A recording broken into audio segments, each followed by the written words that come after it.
If you have an endless argument that never stops, that just keeps kind of looping back to the beginning, this is identity and control that you're dealing with. If you have all of a sudden someone storming out or yelling or screaming and it's a sudden spike, that's control and safety. What does a chihuahua do? It's fear, and there's a safety threat, right? If you have somebody mocking you or kind of really passive aggressive behavior, this is identity and safety threat. If you have rage and maybe a shutdown and fear in the eyes, you probably have all three of those things. Your job is to see all that clearly. Step one is recognize what shift took place. Step two, diagnose. So here's how to tell. If it's identity threat, sudden defensiveness, justifications, correcting how they're being perceived, they're rewriting something that just happened, they need to be right or innocent or smart or the cute one or the victim. If it's control, it's talking over other people. They're trying to restore agency.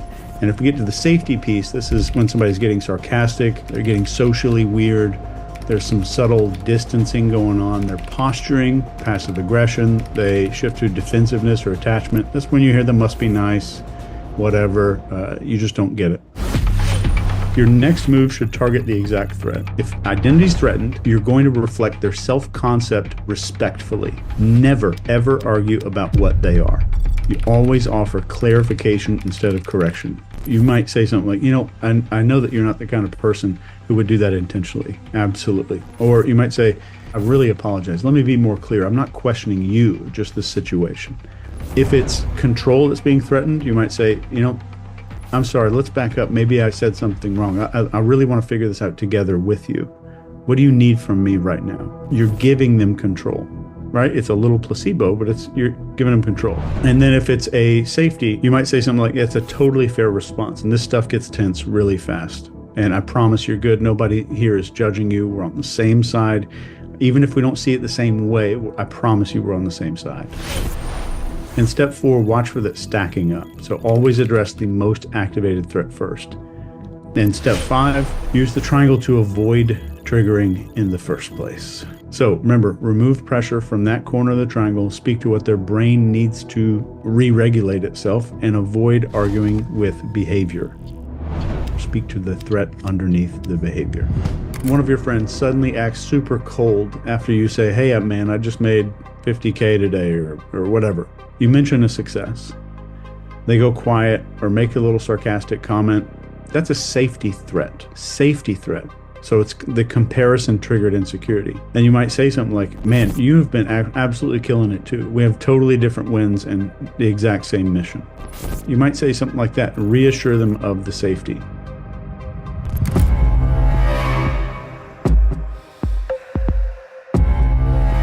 A frame is the invisible lens that defines what is happening and who's in charge of the meaning of a situation. Every conversation you've ever had in your life has a frame. It's never, ever, ever what's being said. It's what's being assumed. Is it a fight or discussion? Is it blame or solution? Or is this person trying to help me or dominate me? So whoever controls the frame will always control the context. So it's the difference between someone saying, you're attacking me versus we're just disagreeing. So that's very, very different. Those are two very different frames. Same situation, very different meaning because the frame is different. So once the frame shifts, the power dynamic changes big time. And if you don't catch that, you're going to find yourself reacting inside of that other person's version of reality. So let me go through the 10 things you should permanently delete and never do for the rest of your life in a frame attack. Ever. Never, ever, ever. Number one, never explain yourself under pressure. If you explain under pressure, you are submitting to a frame. Think about the phrase, I don't think you meant to, but that question is designed to put me in a position of justifying myself. And that's not a role that I'm taking on right now. Number two, never, ever argue about your motive. If you're debating your own intent, they have already redefined your identity. So for this one, think about the phrase, that maybe you didn't intend to, but that comment puts me in a spot where I'm defending what kind of person I am, and I'm not stepping into that box. Number three, never take the bait on character questions. This is the biggest one that you'll hear from narcissists All of them are traps. 100% of character questions are traps. The goal is not to understand you, it's to label you. Always give them the bridge to retreat, right? So that's when we say, maybe you didn't mean to. I don't think you meant to do that. Number 4, never apologize to de-escalate. This is what moms tend to do because they prioritize peace over everything, right? Moms want peaceful homes and peaceful environments. So do dads. A lot of dads do. A false apology is admission of guilt in that frame, especially in conflict.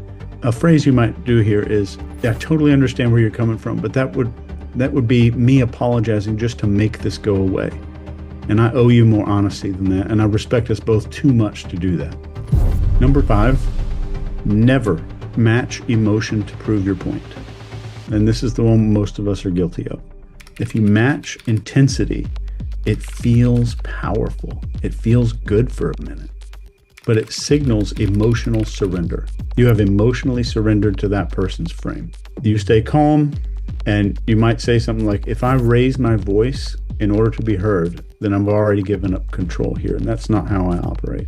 I will never raise my voice in order to be heard.